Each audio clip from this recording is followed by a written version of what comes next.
आज की कहानी, शांति की खोज। एक राजा था जिसे पेंटिंग से बहुत प्यार था। एक बार उसने घोषणा की कि जो कोई भी उसे एक ऐसी पेंटिंग बना कर देगा जो शांति को दर्शाती हो तो वह उसे मुंह मांगा इनाम देगा।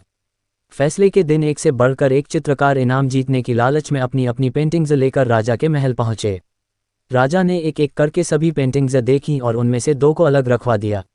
अब इन्हीं दोनों में से एक को इनाम के लिए चुना जाना था। पहली पेंटिंग एक अति सुंदर शांत झील की थी।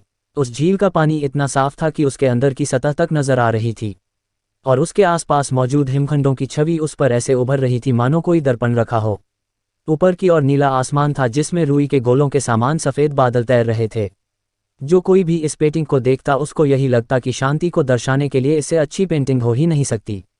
दूसरी पेंटिंग में भी पहाड़ थे, पर वे बिल्कुल रूखे, बेजान, वीरान थे और इन पहाड़ों के ऊपर घने गरजते बादल थे जिनमें बिजलियां चमक रही थीं। घनघोर वर्षा होने से नदी उफान पर थी, तेज हवाओं से पेड़ हिल रहे थे और पहाड़ी के एक ओर स्थित झरने ने रौद्र रूप धारण कर रखा था। जो कोई भी इस पेंटिंग को देखता यही सोचता कि भला इसका शांति से क्या लेना देना, इसमें तो बस अशांति ही अशांति है। सभी आश्वस्त थे कि पहली पेंटिंग बनाने वाले चित्रकार को ही इनाम मिलेगा। तभी राजा अपने सिंहासन से उठे और ऐलान किया कि दूसरी पेंटिंग बनाने वाले चित्रकार को वह मुंह मांगा इनाम देंगे। हर कोई आश्चर्य में था। पहले चित्रकार से रहा नहीं गया। वह बोला, लेकिन महाराज, उस पेंटिंग में ऐसा क्या है जो आपने उसे इनाम देने का फैसला लिया, जबकि हर कोई यही कह रहा है कि मेरी पेंटिंग ही शांति को दर्शाने के लिए सर्वश्रेष्ठ है। आओ मेरे साथ। राजा ने पहले चित्रकार को अपने साथ चलने के लिए कहा। दूसरी पेंटिंग के समक्ष पहुंचकर राजा बोले, झरने के बाईं ओर हवा से एक तरह झुके इस वृक्ष को देखो, देखो इसकी डाली पर बने इस घोंसले को देखो, देखो कैसे एक चिड़िया इतनी कोमलता से, इतने शांत भाव व प्रेम से पूर्ण होकर अपने बच्चों को भोजन करा रही है।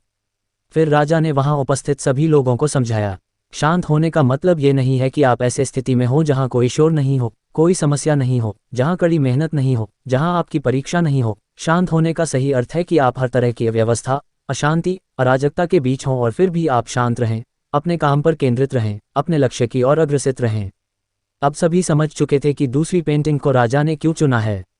शिक्षा। दोस्तों, हर कोई अपनी जिंदगी में शांति चाहता है, पर अक्सर हम शांति को कोई बाहरी वस्तु समझ लेते हैं और उसे दूरस्थ और विस्तारित छुट्टियों में ढूंढते हैं, जबकि शांति पूरी तरह से हमारे अंदर की चीज़ है। और सत्य यही है कि तमाम दुख दर्दों, तकलीफों और दिक्कतों के बीच भी शांत रहना ही असल में शांत होना है। सदैव प्रसन्न रहिए, जो प्राप्त है पर्याप्त है। ओम शांति। दोस्तों, ऐसी कहानियाँ सुनने के लिए इस चैनल को सब्सक्राइब करें, क्योंकि इस पर ऐसी ही मज़ेदार इंटरेस्टिंग कहानियाँ आती रहती है।